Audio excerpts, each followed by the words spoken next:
السلام عليكم ورحمة الله وبركاته. ازيكم حبايبي عاملين ايه؟ اهلا وسهلا بكم في قناة في الكروشيه. ان شاء الله النهاردة نعمل مع بعض غرزة جديدة جدا وسهلة جدا وبسيطة.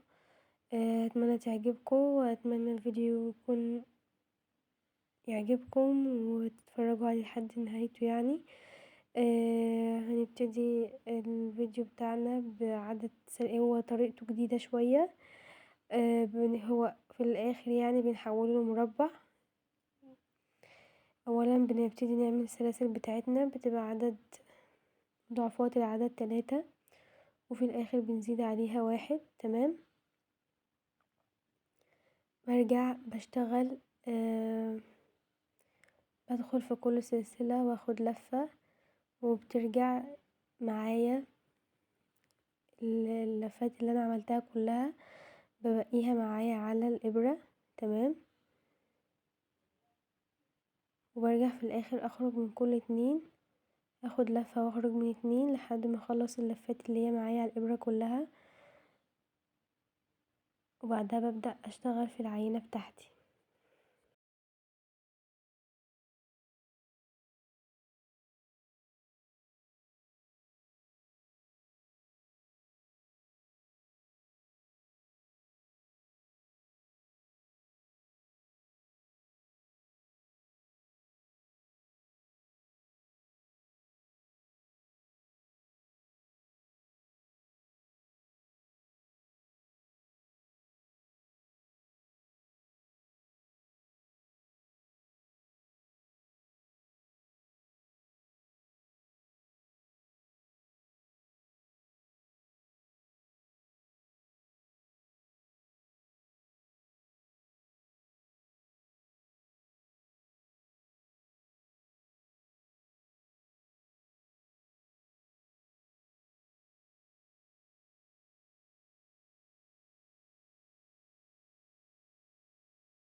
طبعا زي ما انتم شايفين ارتفعت 3 سلاسل وبدأت ادخل في كل فراغ بيقابلني هاخد فيه 4 لفات ومش هخرج منهم لغاية لما اخلص الصف كله بالطريقة دي، وبعدها برجع اخرج من كل 4 لفات واعمل بعدهم سلسلتين لحد ما اشكل شكل العينة بتاعتي او شكل الغرزة بتاعتي. تمام.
هنا اهو زي ما انتوا شايفين الطريقة اللي ببدأ اشكل فيها شكل الغرزة بتاعتي.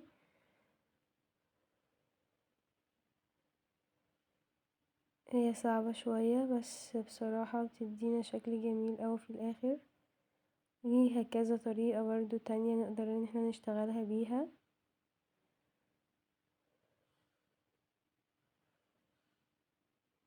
بطلع من الأربعة وبعد كده برتفع سلسلتين زي ما انتوا شايفين اهو.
طبعا زي ما انتوا شفتوا انا في الاخر هقفلها، يعني خلصت الصف معايا اهو والعينة، وهبدأ ان انا اقفلها اعملها دايرة مفرغة من النص، مش زي ما احنا متعودين.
زي ما انتوا شايفين انا قفلتها ازاي، وبدأت دخلت بمنزلقات لحد ما وصلت لأول فراغ عندي، وبدأت برضو اكرر في نفس العينة، بدخل اعمل ل4 لفات وبعد كده بخرج منهم وارتفع سلسلتين وبدخل في كل فراغ بيقابلني بعمل فيه نفس العينة دي أو نفس الغرزة دي لحد ما اوصل لنهاية الصف. برضو بقفله بمنزلقة، والصف اللي بعده برجع اعمل ايه، برجع اعمل 2 غرزة كلاستر اللي هي 2 اللي هي 4 لفات، سلسلتين 4 لفات في نفس العينة، والعينة اللي بعدها 4 لفات كلاستر بس، وهكذا لحد ما اخلص الفيديو معاكم. هتشوفوا الطريقة بالظبط، اتفرجوا على الفيديو لحد الاخر عشان تعرفوا طريقة العينة هتكون عاملة ازاي.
طبعا انتوا شفتوا انا خلصت العينة بتاعتي ازاي، وكمان ازاي بدأت احولها من دايرة لمربع.